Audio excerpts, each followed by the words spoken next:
네, 오늘은 2.1절의 파트 3에 대해서 해보겠습니다.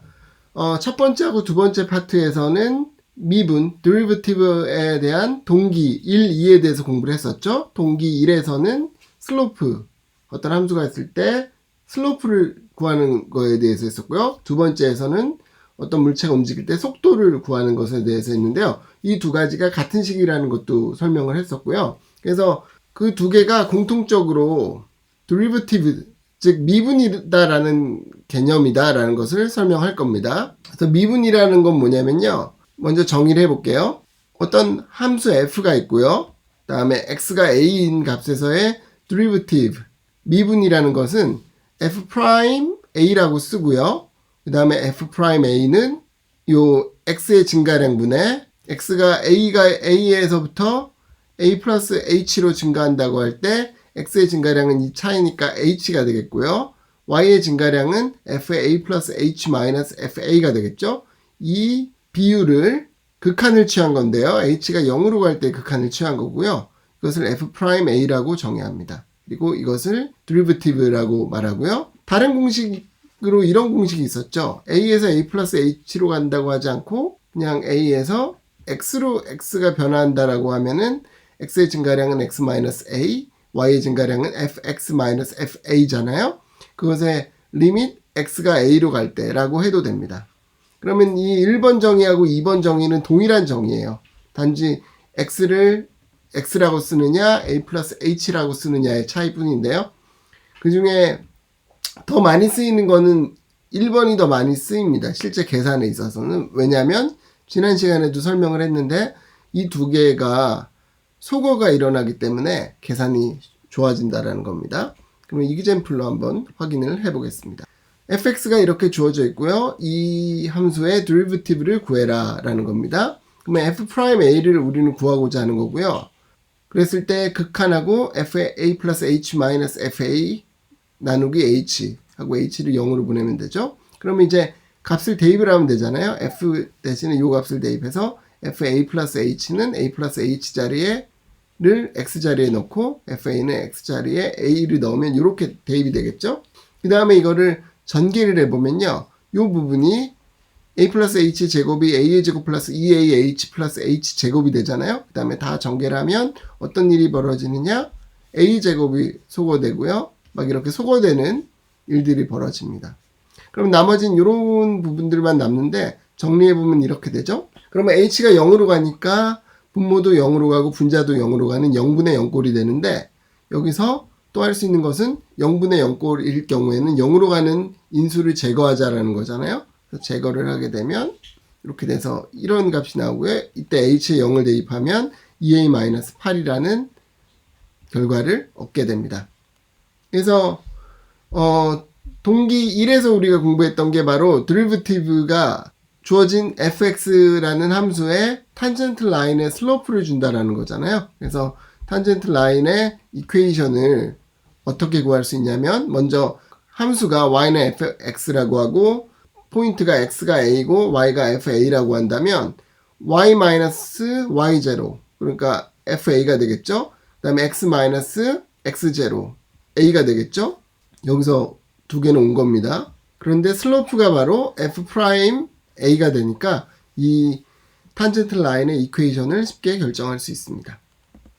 이제 파트 4를 공부해 보겠습니다. 이것은 rate of change, 변화율에 대해서 공부를 해 보겠습니다. 변화의 비율을 알려면은 x의 변화량분의 y의 변화량이 바로 x와 y의 변화의 비율이잖아요. 이것을 공부해 보자는 얘기고요. increment of x and y라는 것은 increment는 증가량이에요. 그러니까 x가 얼마나 증가하고 y가 얼마나 증가했느냐라는 것을 표현해 주는 거고요. y가 x에 depend한 어떤 값이라고 하겠습니다. 보통 이것을 dependent variable이라고 하고요. 우리말로는 종속 변수라고 하죠. 그 다음에 이 x는 independent variable, 독립 변수라고 합니다. 그랬을 때 y는 fx라는 함수를 가지고 있는 거죠. 그랬을 때 x가 x1부터 x2로 변화한다고 하면 x의 증가량 the increment of x라는 것은 이렇게 써요. 델타 x라고 쓰고요. 그거는 x2-x1이라고 합니다. 그러니까 수학에서 많이 나오는 기호예요. 이런 삼각형의 모양을 쓰면 이건 델타라고 하고, 그리고 이건 차이를 많이 의미합니다. 우리가 아는 델타 하나 더 있잖아요, 이거는 그리스어로 소문자 델타고요. 이건 대문자 델타입니다.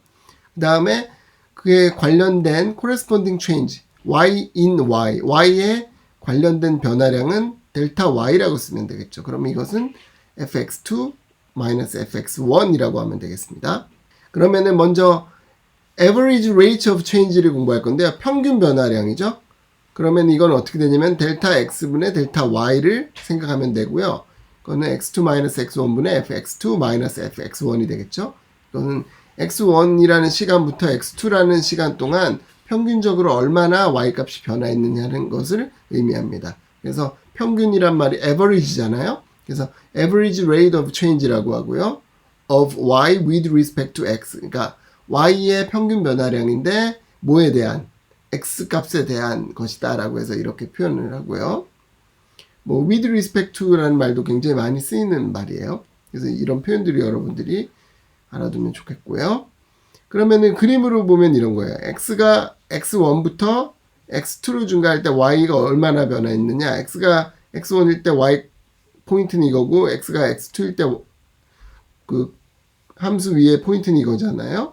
이때 y값의 평균적으로 증가한 것은 선분을 이으면 이 선분의 기울기가 되겠죠. 그럼 그게 바로 x의 증가량분의 y의 증가량이니까 델타 x분의 델타 y야 다라는 것입니다. 그 다음에 instantaneous rate of change라는 것인데요. 이것은 순간 변화율이라는 거고요. 순간적인 상황을 보는 겁니다. 그러면은 어떻게 하는 거냐면은 아까 평균 변화율 델타 x분의 델타 y에서 델타 x가 0으로 가면 그러면은 아까 그림상으로 이 x2가 x1으로 가겠죠. 그러면 점점 q가 p로 다가가면서 이런 파란 라인이 생기겠죠. 그것은 이 점에서의 탄젠트 라인이 될 거고요. 그래서 하여튼 이것에 델타 x가 0으로 갈 때 극한을 말하고요. 그래서 다시 정리하면은 이런 식이 됩니다. 그러니까 속도의 개념으로 이해를 한다면 여러분들이 차를 타고 간다고 할 때 average rate of change는 여러분이 출발을 해서부터 1시간까지 뭐 100km를 갔어요. 그러면은 시간당 평균적으로 100km를 갔다라는 게 평균이 나오는 거고요. 시속 100km를 평균적으로 간 거고. 근데 instantaneous rate of change라는 것은 여러분들이 가다가 빨리 갈 수도 있고 신호에 정차하면 못 갈 수도 있고 이렇잖아요. 그 순간의 속도를 말하는 겁니다. 그래서 derivative의 두 가지 해석에 대해서 interpretation, 해석에 대해서 공부할 건데요. 첫 번째 해석은 뭐냐면은 y는 fx라는 커브에 x가 a일 때의 탄젠트 라인의 슬로프를 말한다라는 거고요. 이게 사실은 동기 1에서 먼저 소개를 했던 거죠. 그 다음에 두 번째 interpretation은 이제 속도로 이해할 수 있다라는 겁니다. 그래서 s는 ft라는 것을 포지션 펑션이라고 할 때 어떤 위치를 나타내는 함수라고 할 때 f'a가 의미하는 것은 변화율이 되는 거죠. s라는 위치의 변화율이 되는 거고 다시 말하면 속도가 되는 거죠. 시간이 a일 때 속도가 되는 것이고 스피드라는 것은 절대값을 취하는 것을 말합니다. 여기서 여러분 velocity 우리말로 속도고요. 스피드는 속력인데요. 이것을 잘 구별하지 못하는 학생들이 의외로 많아요. 그래서 설명을 하면요. 속도는 크기도 중요하지만 방향까지도 중요한 거고요. 그러니까 여러분들이 차를 탄다고 하면 앞으로 갈 수도 있고 뒤로 갈 수도 있잖아요. 그 방향까지도 감안을 해서 앞으로 가면 플러스, 뒤로 가면 마이너스가 있는 거고 속력은 방향은 중요하지 않고 크기만 중요한 겁니다. 그러니까 뭐 앞으로 가든 뒤로 가든 그거는 모르는 거예요. 그냥 시속 몇 킬로로 갔다 그러면 앞으로 갈 수도 있고 뒤로 갈 수도 있는 겁니다.